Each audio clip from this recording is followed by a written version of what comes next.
Hey everybody, it is Kit here. Happy Sunday and welcome back to another Dragon Yarns episode. We are continuing our crochet project that we started last week. We are still making the gift set for my friend's birthday, and I should be showing off the gloves in their beautiful finished glory.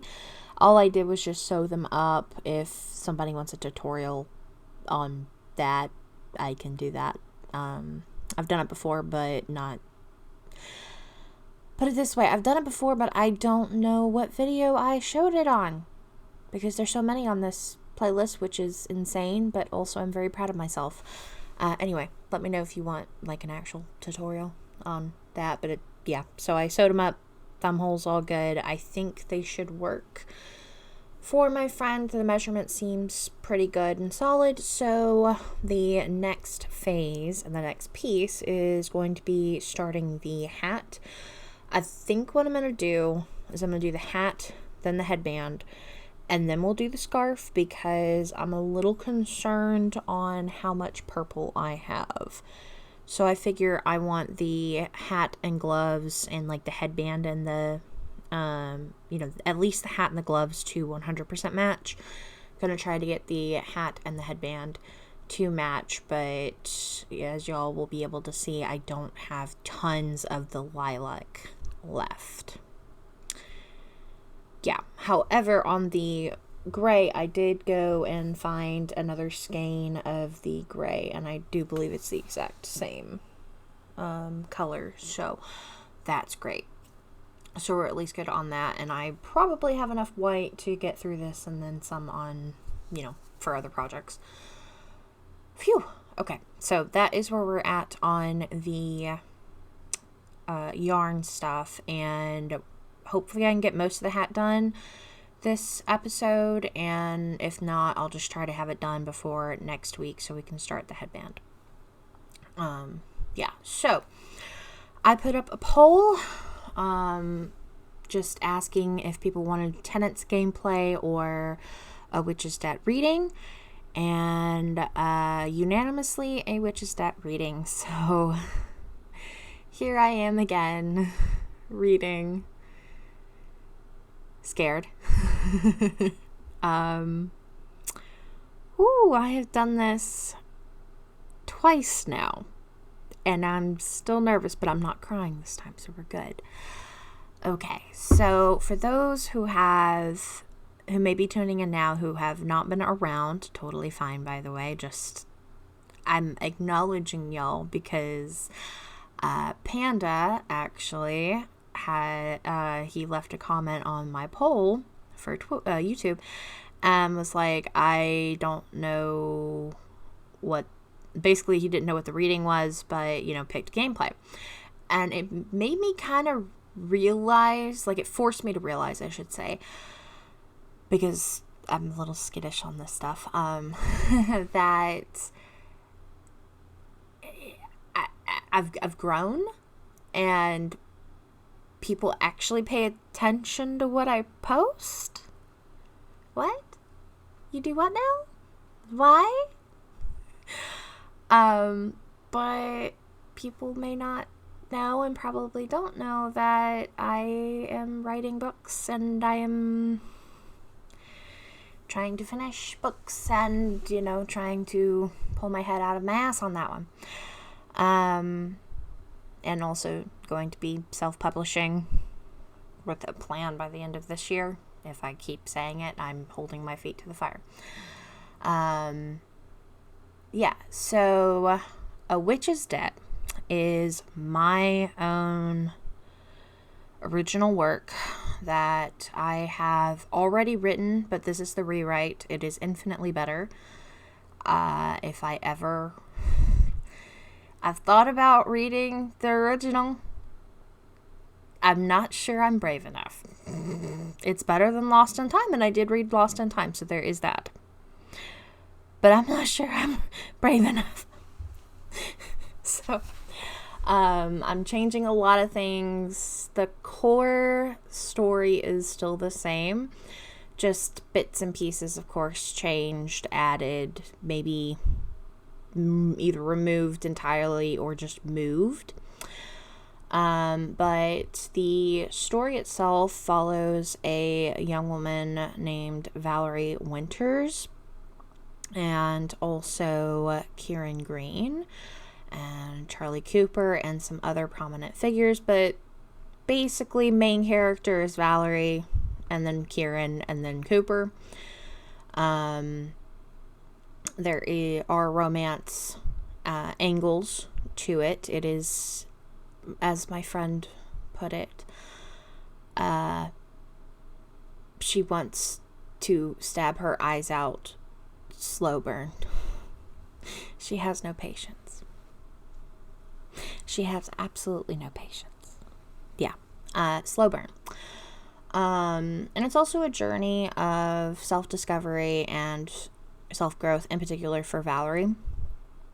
Valerie is what we would know as a witch. She and her society know them as casters, but everybody, on Earth, it's set on Earth, no, a witch, i.e. a witch's debt. The story's in the title. And Kieran is the alpha of a shifter pack, so think werewolves, but all sorts of different animals. I have expanded it because that's what I want to do. He is a tiger shifter, and Charlie Cooper, or Charles Cooper if he's in trouble with Aggie, he is a coyote. Cooper and Kieran are best friends, and Valerie is the troublesome outsider. So, circling back to this explanation, and I don't have this really posted anywhere for anybody to read. I have the original on Wattpad, and hopefully nobody ever goes and looks for it because, again, I am so proud of the rewrite. The original, I do love it, but it can also just stay where it's at. But yeah, I don't have it posted anywhere, and I haven't made any headway in the planning on self-publishing, but I am currently writing chapter 17 of A Witch's Debt as we speak. So, the goal for February, somebody smack me, message me the last week of February, at the beginning of the last week, and be like, hey Kit, did you get chapter 17 and chapter 18 done for A Witch's Debt or your book? And that way I have time to procrastinate and get that particular monthly goal done. Yeah, that's the goal, is just to finish this book this year, actually sit down and actually write it and get it. I've actually just been busy with a lot of real life stuff. Continuing education sucks, just in case anybody wants to know. But it should be done by the time this video is posted. Anyways, so I do have a prequel for this book, Chicago. It is an optional prequel. You do not need to know about Chicago, read Chicago, and again, speaking for the future when I do publish these books. And I have the copyrights, so there's that. But I did read Chicago for this series. It is on the playlist in the back, several videos back now. We finished reading that last year. And so it is a prequel that focuses on Kieran and Cooper primarily when they meet Valerie, who is known as Winters for the first half of this book and all of Chicago. They don't know her real name. There's story reasons for that. And of course, Chicago is set in Chicago. It's the Chicago incident. So, yeah. That being said, if anybody is interested in that, I do read it entirely and on this series in Under the Dragon Yarns stuff, just look for it and it will be there. Yeah, so, but it is optional because everything that's pertinent will be repeated in A Witch's Debt, but for those who do read it, there's like little bits and pieces of information that y'all were privy to that, you know, you could be like, oh yeah, I remember that, or oh yeah, you know, just stuff like that. And then there's like the title here. I'll just give y'all the first little hint. A Witch's Debt does tie back to Chicago. Literally, the debt ties back to Chicago. In the finale, you might be able to guess, you might not, I don't know. You can hear my little shit-eating grin on my face. That makes me laugh. Anyways, so yeah, that's kind of a blurb, me talking about it. I don't have a summary. I don't have the little gotcha whatever. I'm really bad at writing brief descriptions like that. But anyway, so that kind of hopefully gives a little bit of a background. Today I am going to be reading the prologue and then chapter 1. And after that, we'll get back to our regular gameplay loop. But if people are interested in me reading more, maybe in a few weeks, like 2 or 3 weeks, I'll pause the gameplay loop and read another chapter or 2. And, you know, we can just do that sort of cycle. And hopefully I will be actually writing. And no, I will. There will be no hopefully. I will be writing. I will be finishing this before we get anywhere near caught up on where I'm actually writing with this reading. Yes, we manifest it, you guys. Anyways, yeah, without further ado, I've edited as much as I could, but it's not like I've gone through and just combed for my he's, she's, they's, what have you. Yeah. And nobody else is edited because, yeah. So that's, you're getting what you're getting. Y'all voted for this. I'm scared. Okay, it's fine. I've reread it myself, like 9 times at this point, because it's like a comfort thing. But reading it out loud to people in a full... No, I haven't done that at all.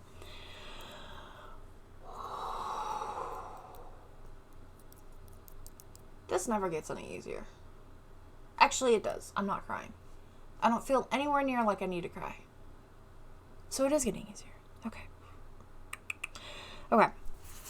A Witch's Debt, Prologue. It was a beautiful September day.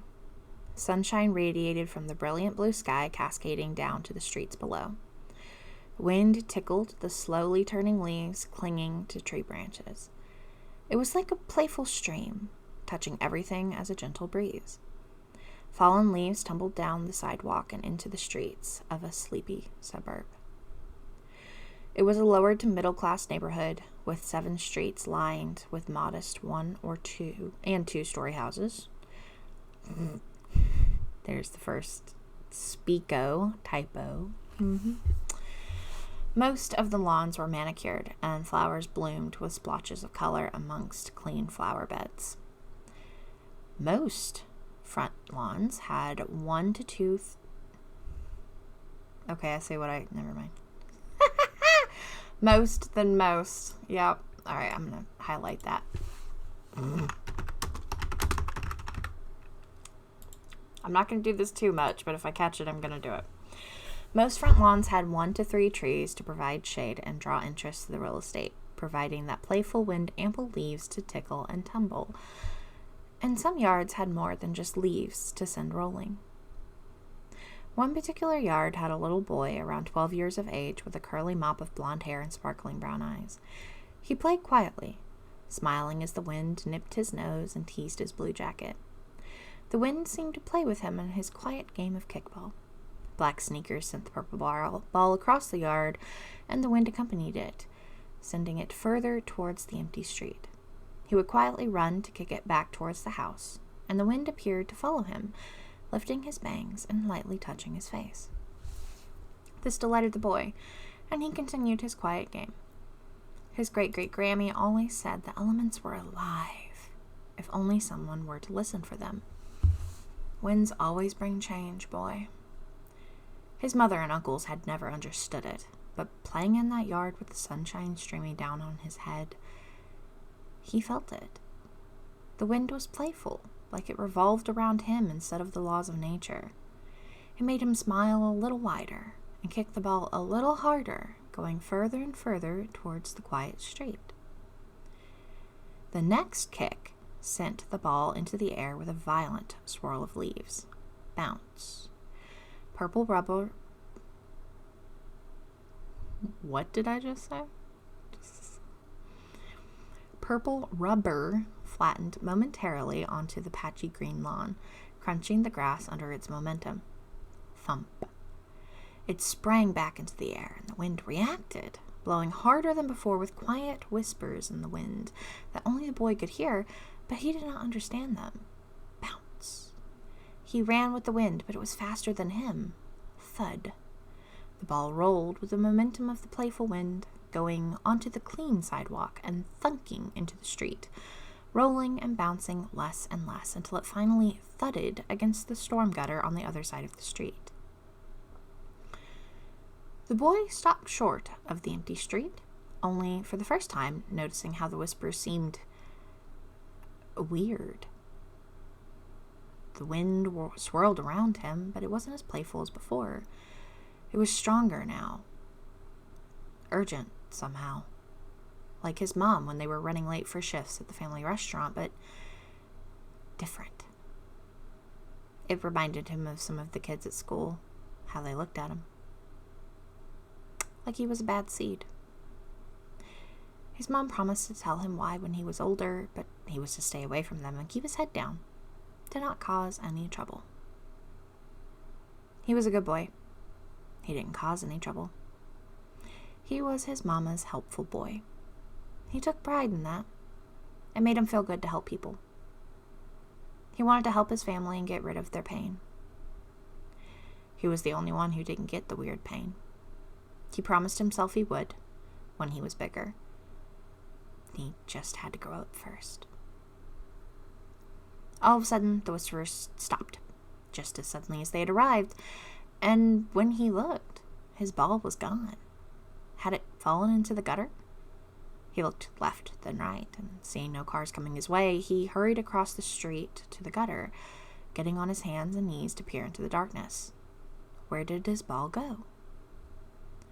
As the boy looked for his ball, the wind blew once more, blowing leaves down the sidewalk until the debris collected at someone's feet. The wind seemed to quiet down, as if not daring to bother this individual, content to stir around them. He stood motionless, a normal-looking man in not-so-normal clothing, average build and average looks. No one would think twice.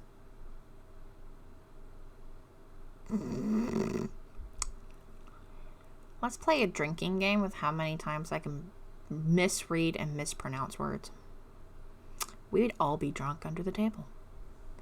Average build and average looks. No one would look twice if it weren't for the strange cloak and old-fashioned attire. Black polished boots, cotton breeches, with a brown silk shirt, all covered with a billowing purple cloak. At the very center of this cloak was a peculiar insignia outlined in white. The man's hands... Alright, maybe I need a drink. Of tea.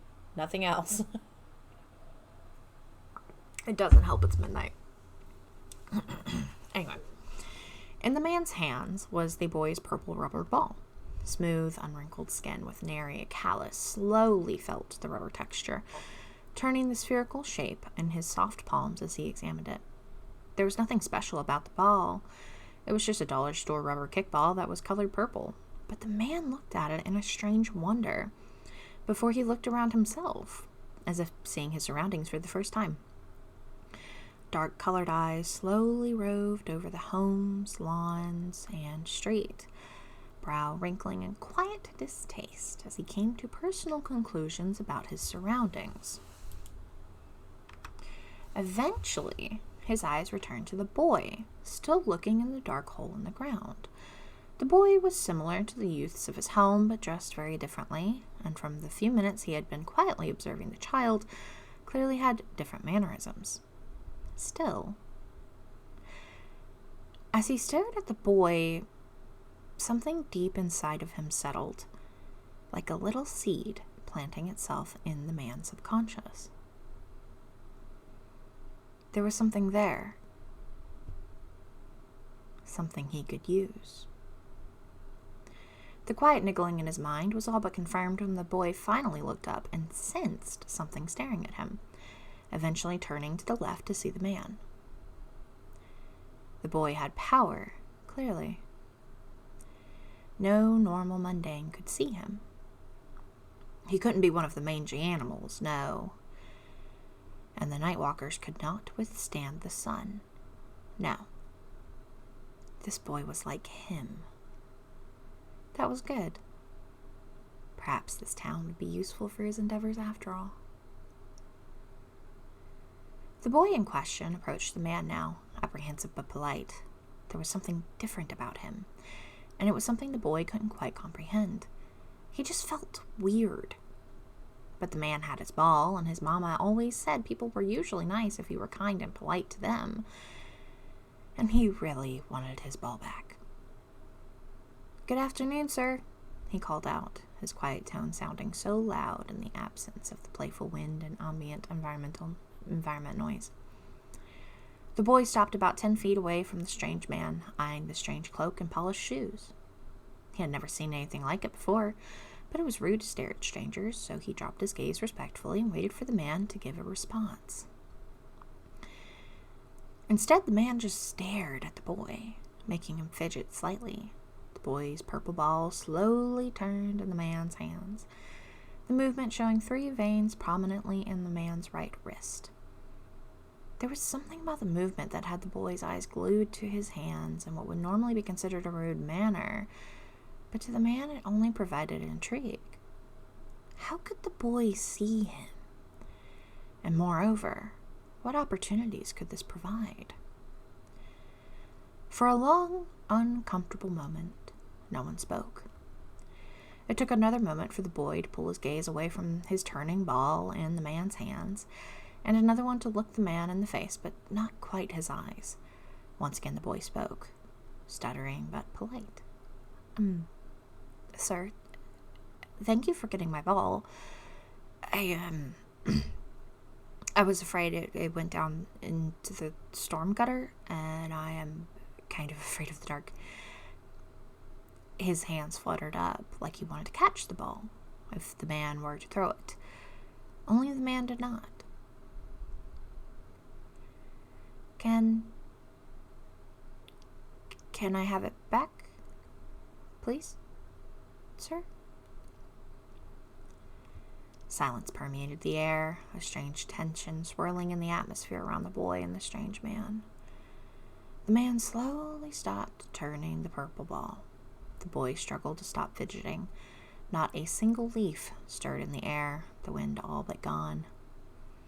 Despite the strangeness, the boy didn't quite sense danger. He was, but wasn't afraid, both intrigued and disturbed by this stranger standing by his street and holding his ball. He sensed something about this man, instincts telling him that there was something there. Like there was something on the man? Or around the man? Inside the man? But the boy was only 12 years old and not experienced enough to understand what the winds had brought to him. He was too young to understand how things were soon to change, but for better or worse, that was yet to be seen. Winds always bring change, boy. But what his grandmother had failed to tell the young man was that the change was not always good, nor was it always bad. It simply was. Fate and destiny, fickle beings, true neutrality in the balance of the cosmos, but they are always there on the tip of the wind, with their fingers in all the nasty little pies, fiddling and meddling with things they have no business in. The boy always listened and nodded dutifully, never truly understanding what she meant. Back at the boy's house, things were happening. A woman's stressed voice could be heard calling out of the back screen door. "Skylar! Skylar!" Both the boy and the man looked towards the voice, with the boy taking a step towards the voice. Yep. Thanks. He looked back at the man, then to his house. "Coming, Mama!" he shouted once, wincing at how loud it seemed to be. Skylar. The man rolled the name on his tongue, with a voice as soft and melodic as falling snow. The boy looked at him, for the first time looking directly in the man's eyes. There was something there that made the boy stop breathing for the barest of seconds, but the strangeness was gone just as quickly as it had appeared. Yes, sir?" Skylar said helpfully, shifting his feet around. He dropped his eyes quickly, heart thudding ever so slightly harder in his chest. The man smiled and cleared his throat once, for the first time stepping closer to the boy. Suddenly, the strange tension broke, and it was as if all the strangeness was merely a figment of Skylar's imagination. But surely it had been there, right? But the man held Skylar's ball out to him all the same, prompting the boy to take it back. "Skylar, can you tell me what town this is?" "Skylar! Skylar, come here!" His mother was getting more insistent from the backyard. The boy took the ball, looking up into the man's dark eyes. Eyes that showed no light, not even the glint of sunlight. Gorland, Montana, sir." Gorland, Montana. Once again, the man slowly drew the word out, as if trying it on for size. What a lovely name. A front door across the street slammed open, and a frazzled blonde woman came out with some of the same features as the boy. "Skylar, there you are! Hurry, or we are going to be late!" She snapped and hustled, dragging grocery bags out to the worn green minivan as the garage door rolled up. "Coming, Mama," Skylar said, then hurriedly looked back at the man. Welcome to Gorland, sir, and thank you for getting my ball again. Have a great day." Skylar hurried to help his struggling mother, not noticing the wind once again whispering around him, or how the man watched the boy go, quietly observing the mother and son. "Skylar, what were you doing?" his mother said as they loaded the car up. Skylar put his ball up in a bin in the garage and dutifully helped his mother. "I was talking to someone, Mama." She stopped and looked across the street, directly at the man, who only smiled in response. "Who?" There's no one there, sweetie." The boy blinked and looked up. "A man wearing a purple robe. He's right." But Skylar stopped talking, because the man was no longer there. Or so the mother and son thought. "Oh. I guess he left then." "Oh, well, we better hurry, honey, or your uncle is going to be very cross with me for being late again," his mother fretted, rushing to buckle him into their van and to be off. And as the van pulled out of the pristine driveway and took off down the street, the man slowly walked away. He walked with leisure and seemingly no real purpose, all the while observing his surroundings acutely. The sleepy suburban neighborhood eventually gave way to a small but cute town bustling with people, and slowly the man smiled as he walked the streets.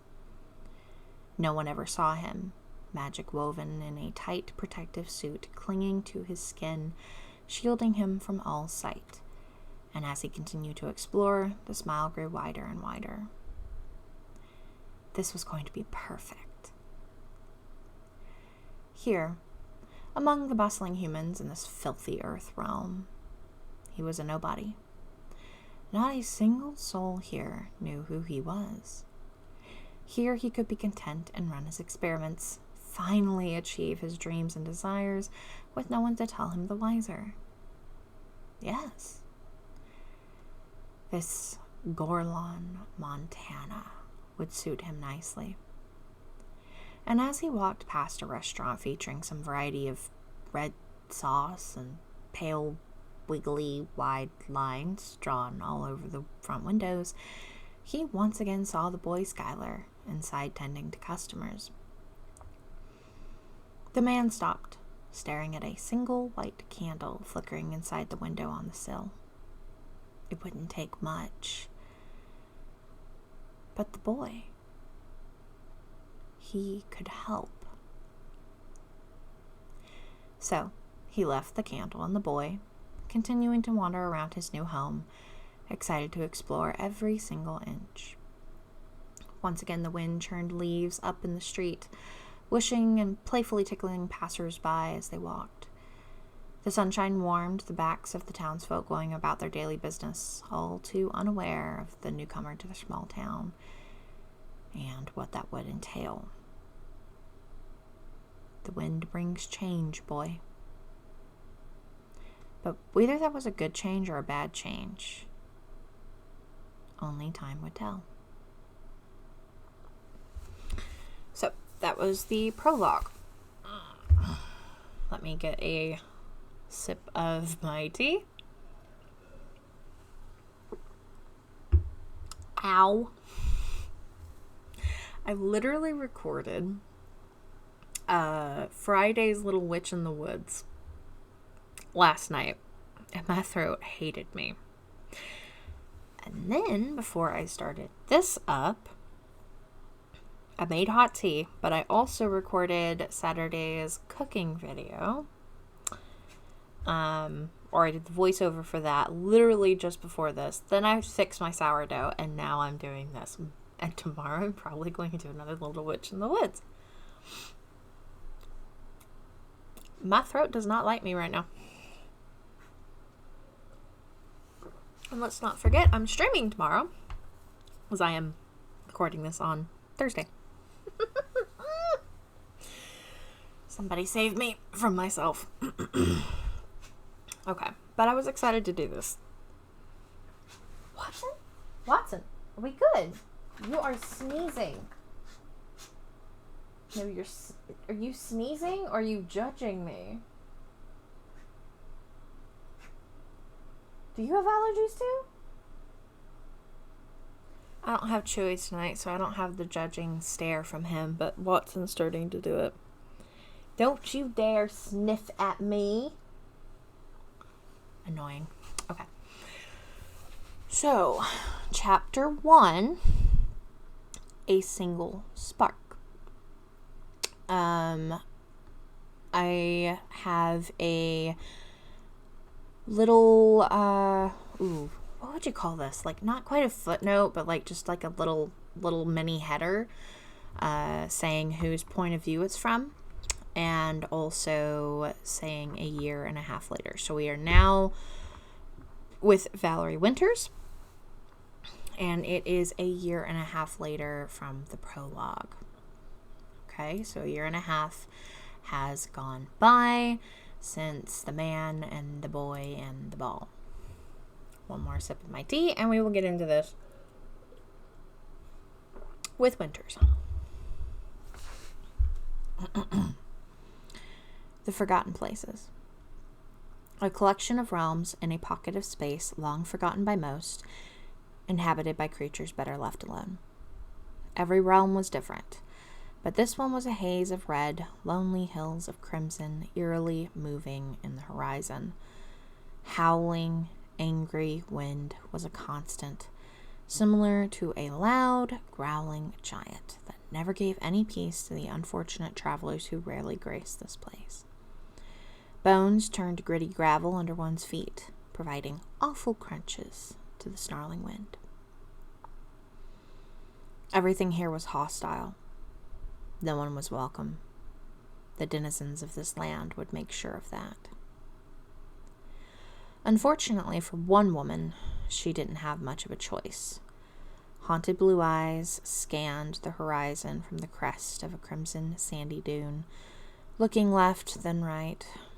Wispy blonde strands fluttered in her face, but she had long given up brushing them back. The wind never ceased in this place. The heat that never ended would have been unbearable if she wasn't always cold. It was always red, hot, windy, and deadly.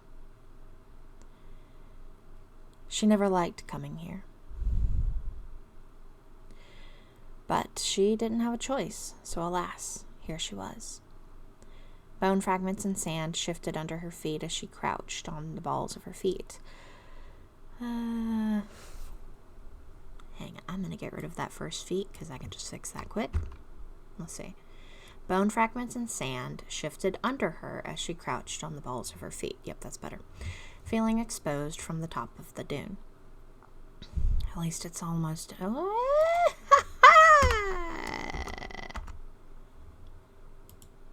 It's a good thing I'm rereading this. I found a contraction. No contractions allowed for her. For right now. At least it is almost over, she told herself, huddling into the mismatched patchwork leather jacket she was wearing. She could see the camp just down a ways, smack dab in the middle of a small valley. Large domes of reddish-tanned leather amongst even larger rocks. She supposed it was as good of a place to make a home as any in this land. She just wished she didn't have to go for a visit. Oh, come now. It's not so bad, ever-present whispers piped up in her mind. She bristled, mentally huffing. The last time I was here, I almost died. It took weeks. Don't be so pessimistic. It was just a little scratch. We don't know why you were so naggy about it. It's a positively lovely place. Sarcasm dripped from the false positive words, causing the woman to roll her eyes. A little scratch. She cast her mind back, remembering the intense pain as a single claw sliced from her right wrist all the way up her arm, stopping at her shoulder. Bones and tendons had been severely damaged, blood had gone everywhere, and it had been an utter nightmare for weeks until it had eventually healed. Exactly.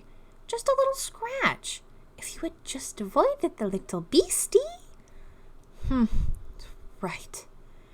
Irritation sparked, but she dampened it down amongst annoying snickers of mirth in the back of her mind. Focusing back on the task at hand, she once again felt the cool pull of the void towards the camp. What she needed was there, all right. She just had to get it. All right, help me out here. Would invisibility work? She felt the fiends steer. What? Steer? Stir.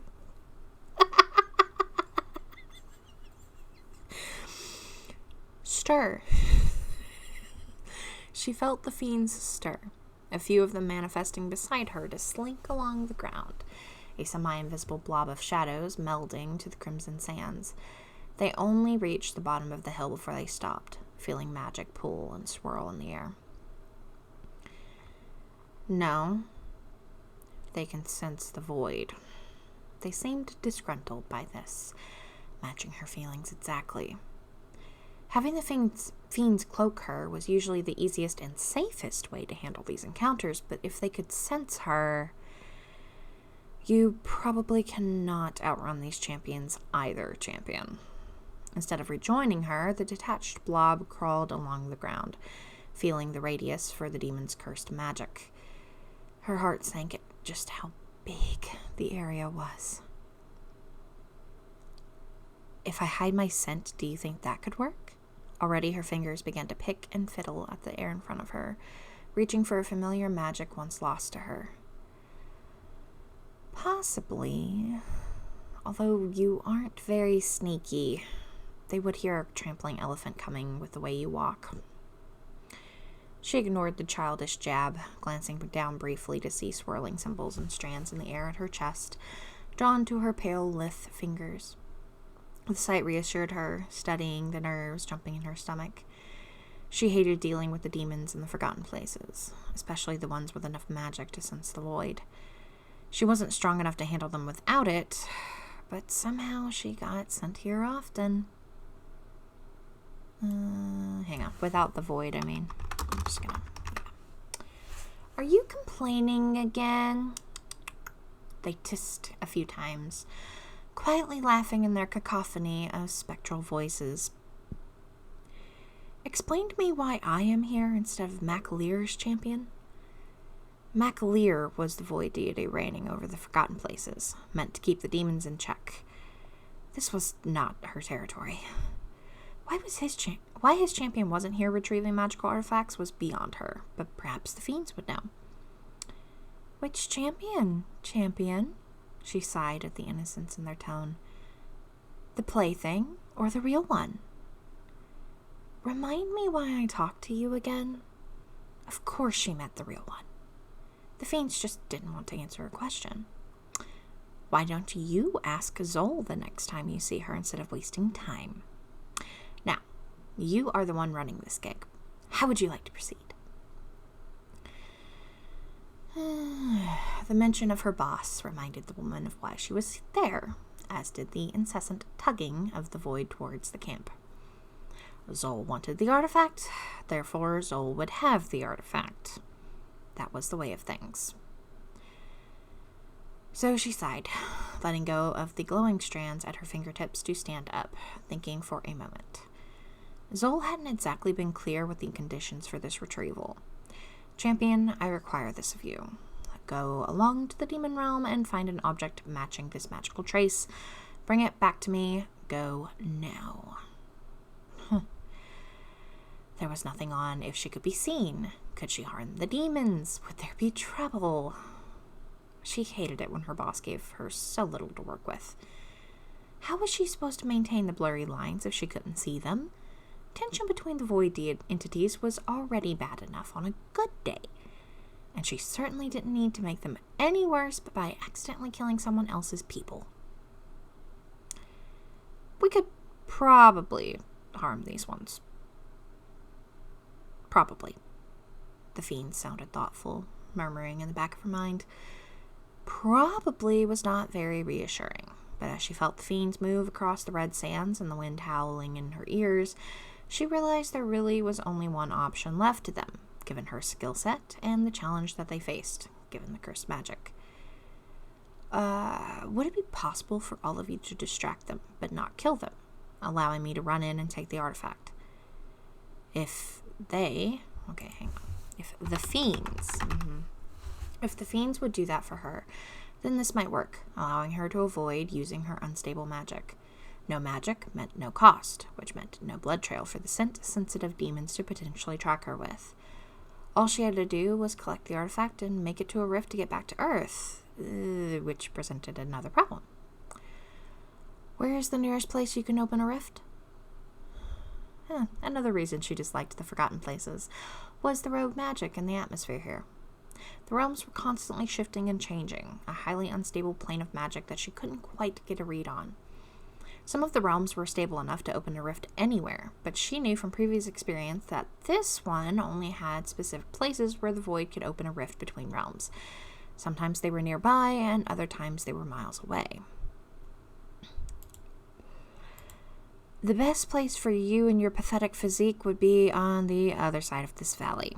However, it wouldn't be open for very long. This place is particularly unstable today. The fiends presented her with this information like fast food workers read off your total at the checkout line, ignoring her inner concern with all of this. It didn't matter to them if she got hurt. All that mattered was that the artifact was retrieved and taken to Zol. But as the woman looked down into the valley, she saw the barest glimmer of void on the other side. It was there, waiting to open a rift with just a prompt from the fiends. It didn't look too far. She could likely manage that. Besides, the sooner she got moving, the sooner she could be away from here. So her feet began to move, and bones crunched under her weight, sand slipping under her worn discount sneakers. She half walked, half slid down the sharp incline, falling on her butt once or twice before making it to the bottom. The fiends bobbed and weaved in the back of her mind, shadows eager for some fun. Remember, just distract. Do not kill them. She felt their disappointment emanate from their corner. The word is don't, and you are no fun. She was nearing the border of that radius. As soon as she stepped over that invisible line, the demons would know she was there, and a hunt would be on. Nerves bounced and jittered in the pit of her stomach, but she took practiced breaths to settle them. There was no room for panic here. Not in this place. If you kill one of them and it is against the rules, then you have to answer to Zol. And don't be silly. You will be the one in trouble, not us. Now run! Faster than a tortoise this time! She rolled her eyes but focused on the task at hand. As she bolted across the hot desert, crossing the line, the wind wasn't the only thing howling.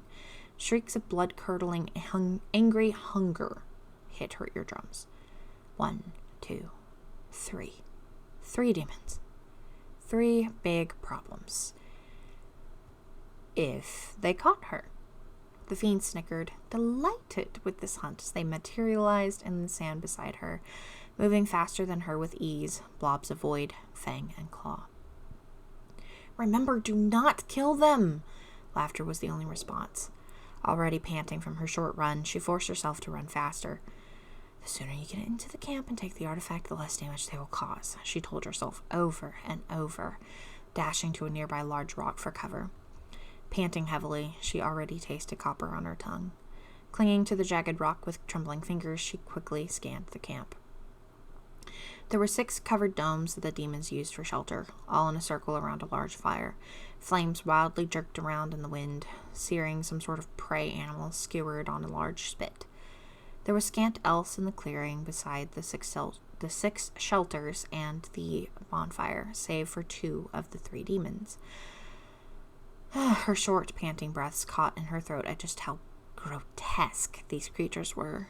Fear ran up her spine, sending a full-body shiver throughout. They had to be easily 8 feet tall, large hulking brutes that were something akin to a large bear, but with humanoid features and more limbs than necessary. Tormented, stretched faces were sticking out of red, putrid, pus-sack-covered skin, mouths open in eternal agony. One had 3 legs. Another had 5 arms. None of them were clothed, and all were angry, mouths gaping and spittle flying. They could sense the void intruders in their territory, and they wanted blood. The woman's heart thundered in her chest, blood pumping harshly in her ears. These demons were truly beyond all cognitive thought, too far gone to the chaotic magic that affected so many of their kind. There was no reasoning with them. They were either to be left alone or put down. Champion, do get a move on. Once these brutes realize they cannot actually catch us, they will target you. Chop chop! She could not share the fiend's cheery whistling tune as blobs of shadow raced through the demon's ankles, giving merry chase as the deep being screamed for blood. Terror froze her limbs tight, but her eyes scanned once more, searching for the source of the magical trace. The void whispered in the back of her mind, offering power that was hers to accept, but she ignored the temptation, choosing instead to focus on the trace. Symbols traced themselves in the air, forming wavy lines that all pointed lazily to the wild bonfire.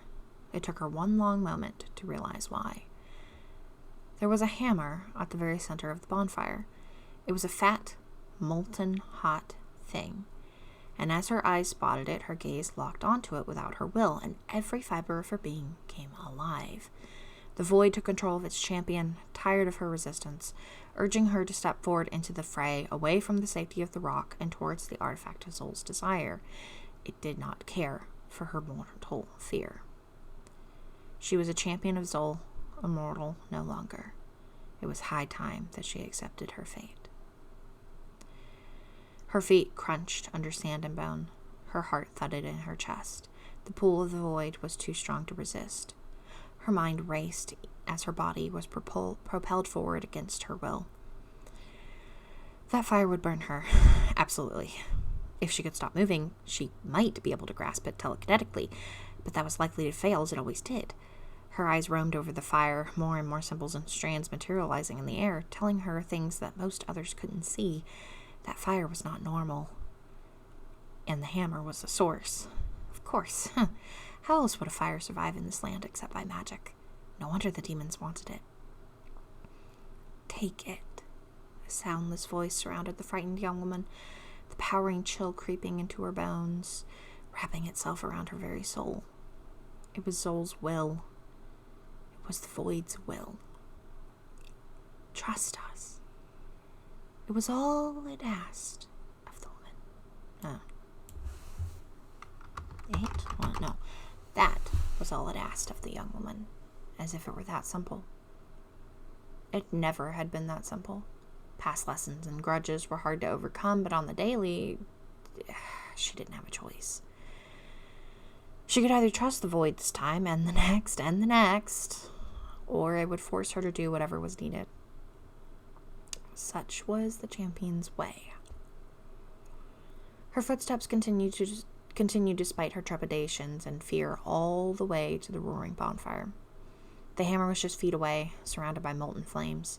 The whispers of the Void completely overpowered all other noise, even as the tremors of the ground underneath her intensified.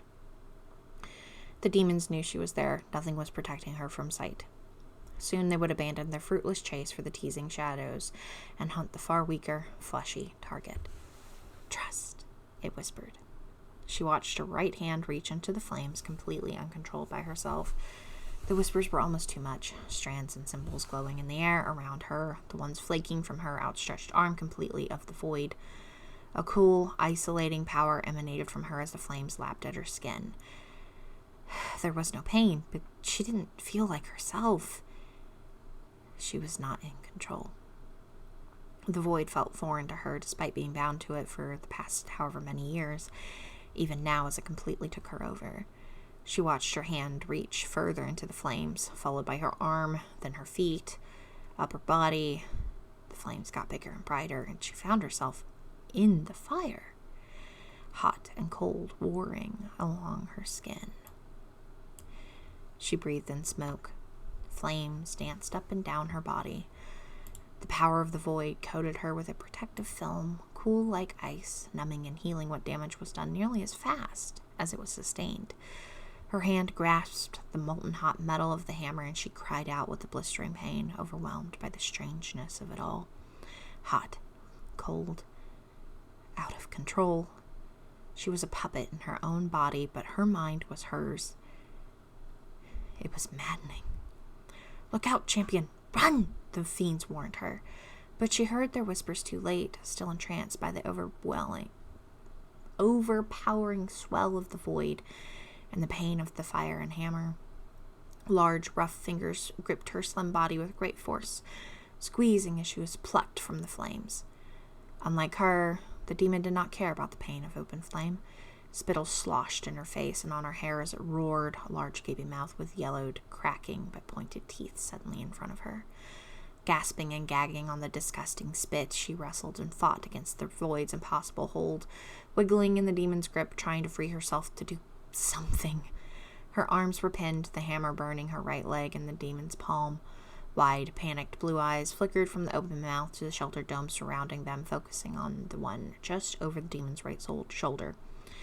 She had to do something, or she was going to become dinner. The top leather of the dome shelter didn't look secure down. If she could reach it, pull it, take it, she might be able to distract the demon. If it could drop her, she could run. She envisioned the effort it would take to do that. Like if she were free to physically go and drag the large leather off the shelter herself. It was likely heavy. She imagined what it would feel like under her dry fingertips, how callous and rough it would be. Imagined grasping and pulling with all of her might. Envisioned the flap rising and falling with that effort, rolling and flipping through the air to stuff itself into the huge maw of the creature right in front of her. Please work. Please. She focused with all of her might, even as she got closer to the mouth. She felt the Void flex and snap within her mind, but she ignored it, focusing on her own innate abilities, weak as they may be now, but she trusted them more than the Void. Her mind felt like a dough being kneaded, harshly pulled and twisted before pounded and formed into something muddled and gooey.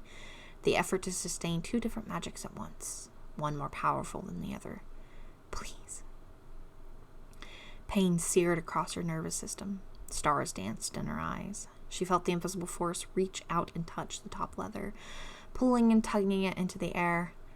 Immediately, she felt it waver before it got the entire leather up in the air, and the connection was feeble at best. The more she tried to hold onto the connection, the more it failed as her feet tickled the demon's teeth. It was like trying to hold water with her bare hands. It always escaped her in the end.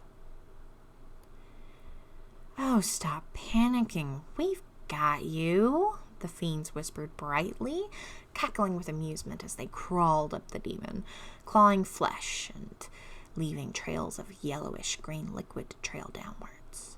Black blobs of shadow suddenly began to materialize everywhere, and she realized the void must have sent others, all pouring out of the rift she felt open somewhere behind her. "Trust, champion. Trust us," it reminded her, enveloping her mind in an icy cool embrace that she did not reciprocate. Tears stung the back of her eyes as the leather fell. The fiends bound to her happily attacked the demon's wrists that held their champion, tearing apart tendons with brutal efficiency as the void's shadows attacked everything else. Even as she fell into the demon's mouth, it was those very same clawed hands that grabbed her ankles and threw her to relative safety. She screamed as the hammer wildly slammed into her midriff as she fell. I'm going to say hot hammer, just to... as if we need a reminder. Well, I need a reminder. As the hot hammer wildly slammed into her midriff as she fell. The shadows briefly cushioned her otherwise dastardly fall onto those crushed bones of previous victims muddled into crimson sands. "Now, champion, run faster than both a tortoise and a big hulking demon brute." The void released her body but stayed with the woman, keeping most of the pain at bay. Survival instinct took over, spurring her to get on to her feet and run. She just had to make it to the rift. It was there, just a short run across the rest of the valley. She could do this. Run. She hobbled but ran, the dying screams of the one demon hounding her footsteps as she went. She didn't dare look behind her, feeling the fiends and void destroying every little thing about that camp behind her. It frightened her to her very core, even if they had just saved her life. But she knew she was not in the clear yet, so she used that fear to run even faster, the ground shaking under her as loose sand shifted under her feet. 2 other demons were hot on her tail. One threw something, but she managed to duck and weave, a battle axe many times bigger than her falling over into the sands. She didn't look behind her when their roars of anger turned into agony. She didn't dare stop running as fast as she could. The spit and bile that coated her burned, stinging in her eyes. Her right hand was still clenched, the molten hammer that cooled slowly, melting her hand just as fast as the void repaired it. Pain sang throughout her entire body, but she clung to the feeling stubbornly. It kept her moving. It meant she was alive and in control. She was almost to the dark, swirling purple portal when something reached through the crimson sand and grabbed her ankles. A yelp left her chapped lips as she fell into something with far too many legs, chitinous, and insect-like.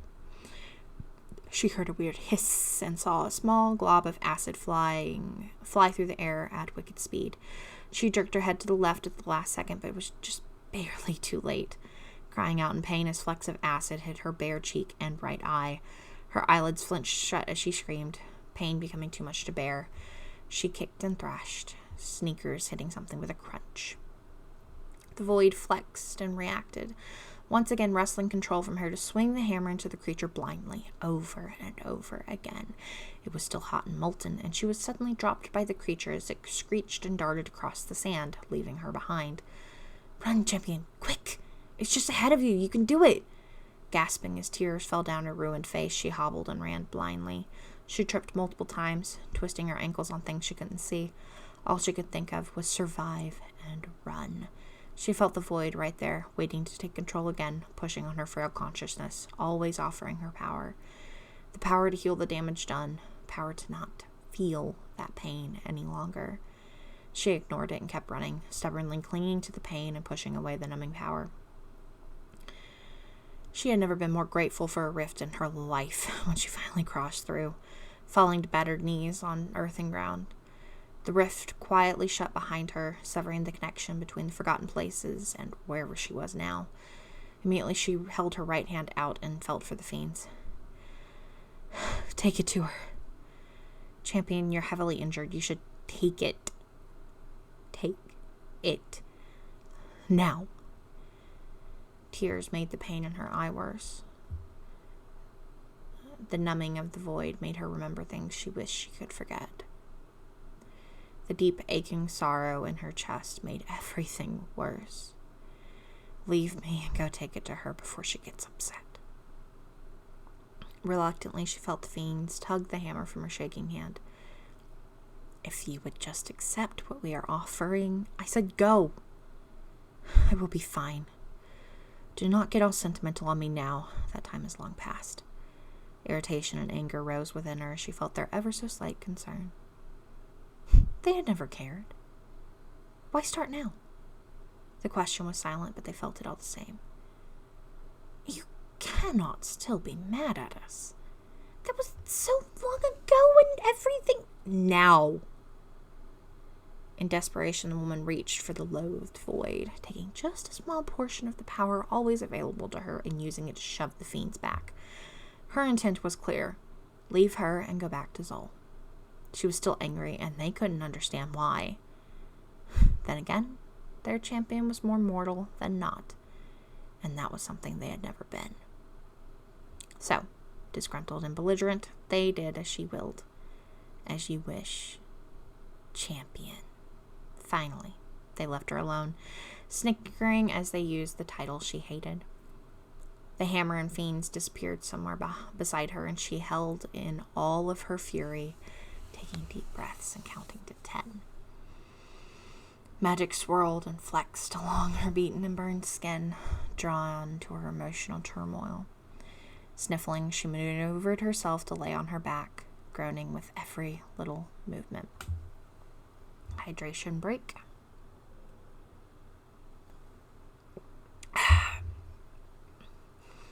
Pain danced and overwhelmed her, but she knew it would eventually fade until it was manageable once more. She just had to ride with it until it did. Then she could take stock of what was hurt and fix what she could. She did not have her bag with her at this time, which had her meager food stock and first aid supplies. But she would when the fiends came back. But she hoped that wouldn't be so soon. She liked it when they were gone. It was a rare moment of quiet in her otherwise always crowded mind. They were bound to her, which meant they were always there, murmuring and existing in the back of her mind. A gift from the void and her deity, the soul. A gift meant to assist her in her duties as a champion of Zol, only she hated the job and everything that came with it, fiends included. They were snarky and mischievous, much like their deity, her boss. They helped her about as much as they inconvenienced her, reminding her constantly that she wouldn't have survived this far if it wasn't for them. They never liked it when she always replied she didn't want to be here, that she wasn't meant to be here, and if it wasn't for Zol... No. Stop, she told herself firmly, anger warming its way into her heart. There's no use in reflecting on that, Valerie. Knock it off. Ignoring the simmering anger, she focused on breathing and on the pain. On feeling, but never acting. To feel the anger, pain, and frustration was good. It meant she was in control. She would always take negative emotion over the horrible choice of turning off her emotions and forfeiting her humanity. I really hope y'all can't hear that. What the hell?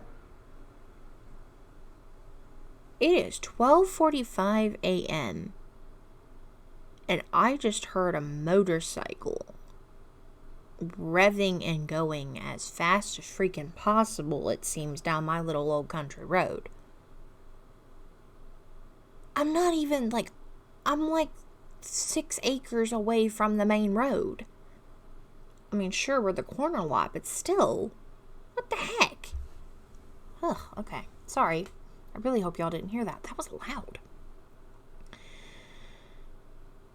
She had made that mistake once, and it had almost cost her everything. Phantom pain of ghostly teeth clamped into her right calf. Memories of a dark night in a filthy alley. Sticky webs of void and cotton numbing. A tiger and a coyote A day and a half of an unexpected encounter and an unlikely alliance. The search for a stolen child in a big city of humans and vampires. A cursed beast. The golden threads that had saved them all. A quiet betrayal, and ultimately, choices made under a crimson sunrise in the strange, stagnant moon. Chicago was so long ago, but it never strayed far from her tormented mind. Despite her injuries, the woman sat up, opening her left eye to see the night sky. She had landed at a cliffside on the side...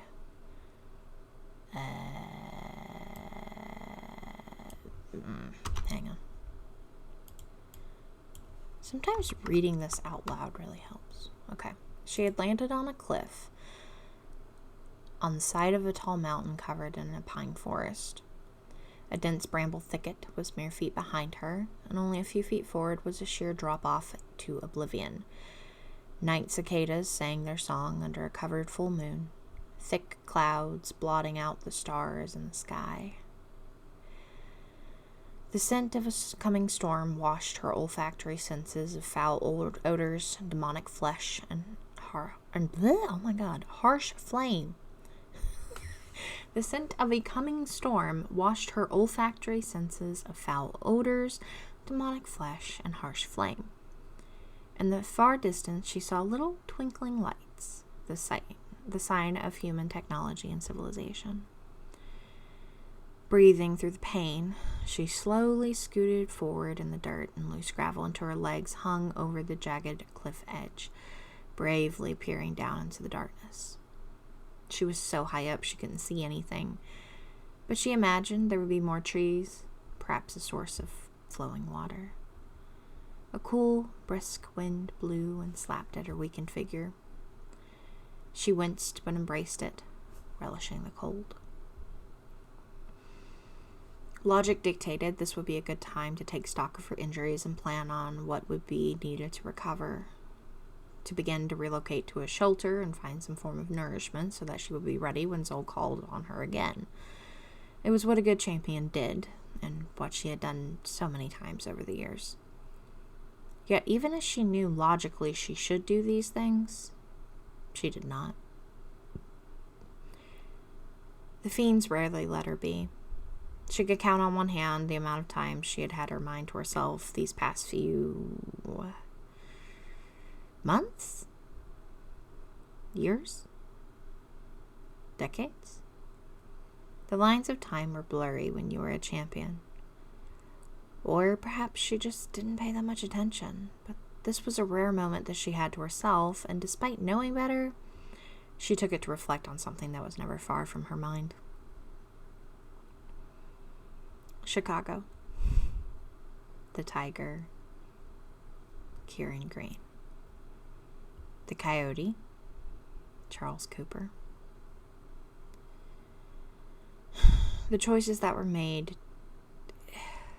Choices she made. A deep, bubbling regret and a familiar sting of betrayal piling onto the burning hatred she always seemed to foster. She didn't mean for it to happen. For Cooper to... Everything got messy so fast, and then Green did that thing, horrible, cursed form of himself. Hang on.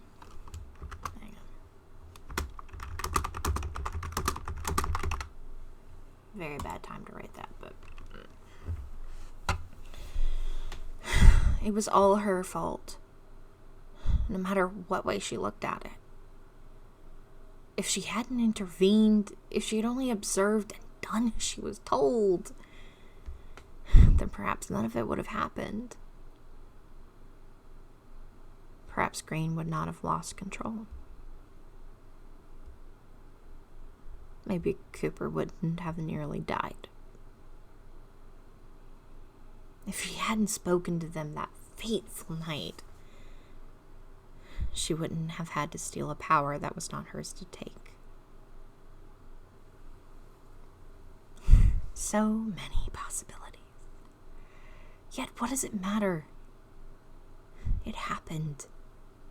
go of the past, you fool. She always told herself this, but just like always, she never listened. Round and round the memories swirled and pushed to the forefront of her mind. The club, her jacket, the vampire, white-hot rage, the fight in the alley, the coyote that had saved her with a single sharp bite. Bitter guilt boiled in her cold veins as tears threatened to spill.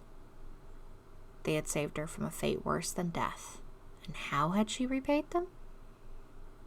By getting Cooper killed? If she wasn't so damn weak. Or if you had not talked to them in the first place, Valerie, stop thinking about this. You have to let it go. Once again, her tiny voice of hard reason was difficult to listen to. There was nothing she could do about it. It's not like she could go and beg for forgiveness from them. Hang on. Them being the two men. We're going to say the two shifters. It wasn't as if they knew what she had done. Cooper had survived that night, thanks to her and her intervention in the form of divine theft. A shiver ran through her, setting off more pain. She would never forget the heavy presence of something staring at her with judgment. She knew what she had done was wrong. Stealing, taking, using Cooper's natural connection with nature to borrow power. It didn't matter if it was to right or wrong. What does it even matter, Valerie? Stop. Tears splashed onto her limp hands, breaking her from the never-ending cycle. She sniffled loudly, taking deep, shuddering breaths followed by whimpers of ugly pain. She knew better than to think about Chicago, to think about him and the worrying golden threads. The implications... No. Stop, she told herself firmly, pulling her thoughts away. What was done was done. What had happened that night in that city was never to be discussed, never to be brought up by anyone. It had never happened. Zol had willed it, and as her champion, that was what was to be upheld. A familiar, flickering ache started once more on the inside of her left forearm, reminding her of the minute, superficial cut that never truly healed. A deafening reminder of Zol's rage at her actions. At her previous actions, probably? Yeah. A deafening reminder of Zol's rage at her previous actions. No. Chicago was to be forgotten. She knew the consequences if those events ever saw the light of day. Those secrets would stay with her, and eventually die with her. For all of her guilt at her own actions and her anger with the fiends and what they had done, she had to take solace in the unshakable truth that Green and Cooper had made it home. They would not suffer any potential consequences or fallout if certain events were ever found out. They were protected from the ineffable political strife that was the void, its deities, and the champions that served them. That unshakable truth brought her more solace than she would like to admit. It was what gave her the strength to shove Chicago back into the darkest, most forgotten corner of her mind, to lock the memories away and forget the key, at least for today. Everything that had happened had to be forgotten, especially by her. It had been years, surely. It was time to let it stay in the dark. Wherever those two men were, they had long forgotten her by now, she was sure of it. Golden threads and haunting connections be damned. She was a champion of Zol, and a caster to boot. Caster stayed out of shifter business, and shifter stayed out of caster business. And champions were in another tier altogether. Nature and void, they just didn't mesh well. Of course they would have forgotten her. It was just nature's way, and for that, she was grateful. Taking one deep breath of air, she allowed the pungent, zinging aroma to cleanse her mind and invigorate her exhausted bones. She knew the fiends would be back soon, and they would bring her bag when she asked for it. Perhaps she could find a junkyard with some shelter from the coming storm in the area in the meantime, and fall asleep to the sound of rain hitting metal. It would be soothing and healing, both things she very much needed. She looked forward to it. So, she began to scoot backwards and clambered to her feet, mind focusing on the steps needed to reach her new goal. Getting up was rather difficult with sprained, twisted ankles. She fell twice, and during her fall, she found that most of the right side of her body was charred and in a state of measurable pain, a consequence of fighting the void and holding the hammer. But she persevered, just as she always had. She just had to make it to her feet. Then she could get upright. She had done it before. She would do it again. The young woman never even made it to her feet. One foot was planted in the dirt, with her forearms straining against her shaking leg.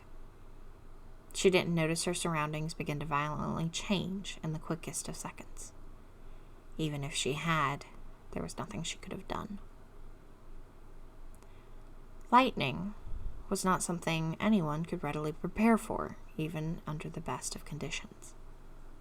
Sometimes it was just an errant streak in the sky. Other times it was a lethal force, a freak accident that led to tragedy. However, no one had ever said it was deliberately caused. Nature was just a form of chaos and destruction after all. And, for the most part, they were right. Lightning was just a chaotic agent of nature. But for a few, they knew the truth of the cosmos, of the deities and their tempers, of the beings that lurked in the darkness around them, that walked on the street. Individuals with unfathomable power walking amongst humanity. Yet, within that small number of people that knew the truth, there were even less who had met the individual who wielded nature.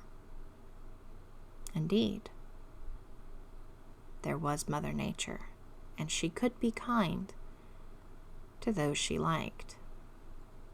But they say hell hath no fury like that of a woman scorned, and for one unlucky champion on that cloudy night, nature let her full wrath be felt.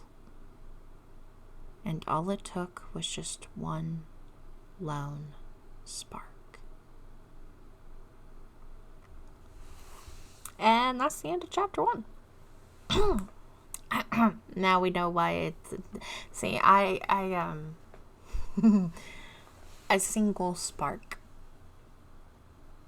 Yes, I very much enjoy my chapter titles. I love my chapter titles.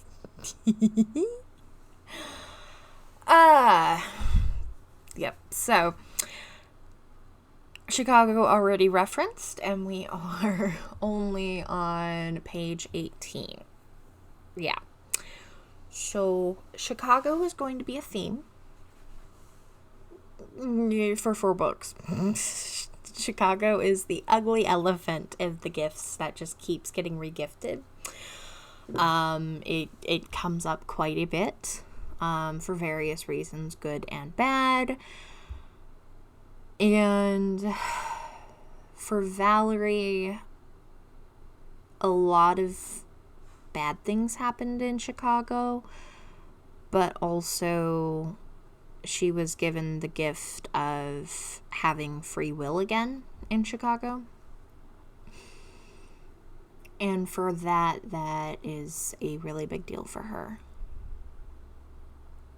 Kind of feel a little nervous. Again, I've gotten some feedback before where it's like Valerie just needs to get over it. And I agree. She needs to get over it and just accept her lot in life because she's basically chained to a wall. Some people are stubborn, and she's very stubborn. And she's also still struggling with the way she was made a champion.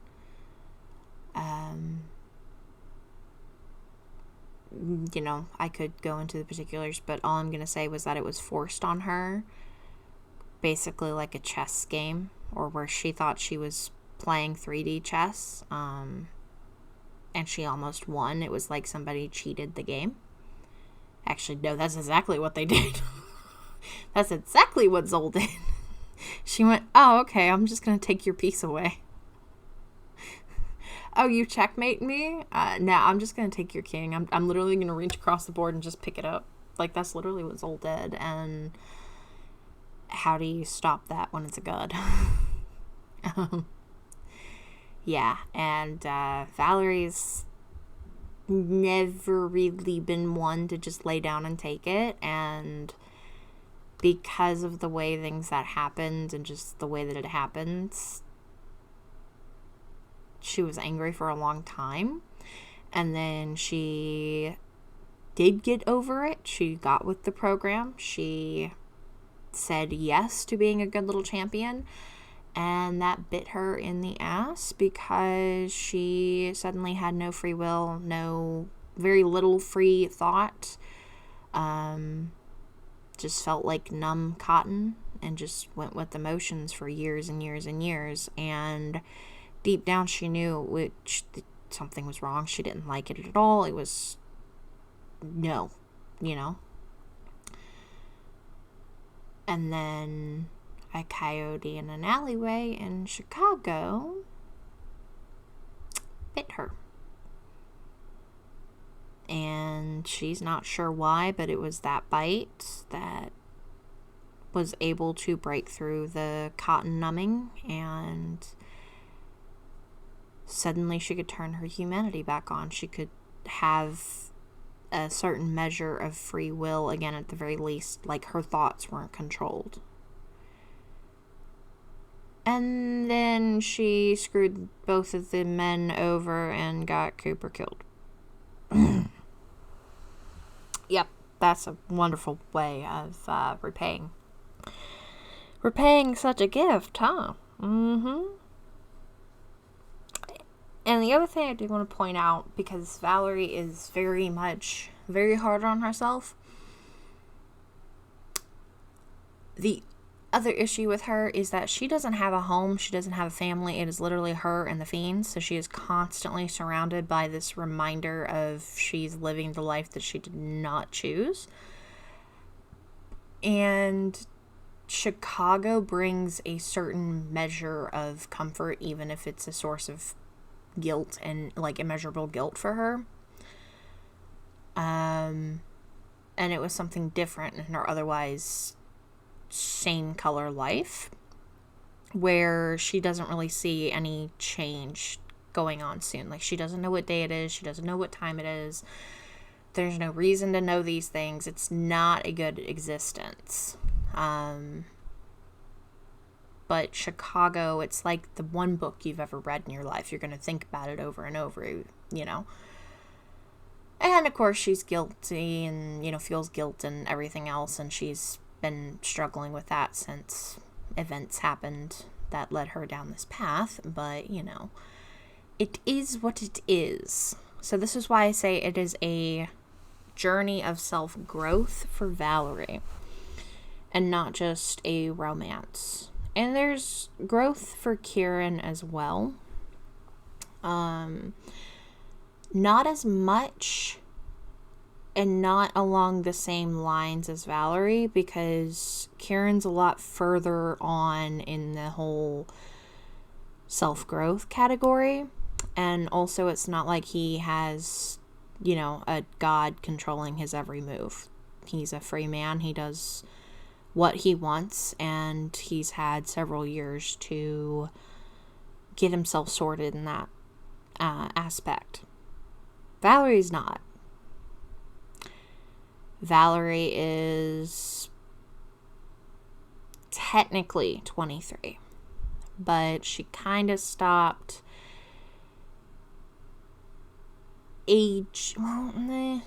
stopped aging when she was 15.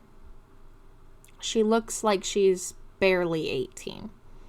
She's technically 23. But when all of this went down and she suddenly got chained to a god, she was 15. So she didn't get... And she didn't get to grow up anyway. But, like, she's got a lot of background trauma and just childhood trauma as well. She came from a very controlling society. And that's part of her growth as well, is realizing that and figuring out how to get around it, get over it. Ironically, this whole thing with Zoe being the worst moment of her life is true, but also it was probably the best gift for her life. Ironically, it was the worst thing that happened to her and also the best thing that could have happened to her. I could talk about this for a million years. Done it before. Really don't need to do it again. But yeah, so that is that. The prologue and chapter 1. I'm actually glad I did this because I have a few things that I need to fix and 1 or 2 things that I need to question. Yeah, so I hope you guys enjoyed it. I hope I got a hat done or really close to being done. And yeah, so let me know if you guys want me to read chapter 2 soon and just kind of do this sort of thing every couple of weeks, every few weeks. No hard feelings if y'all don't. It's completely up to you guys. So, yeah. I hope you guys enjoyed it. Next week we're going to be back with tenants and continuing with this project. So, yeah. Have a great week, you guys. Bye.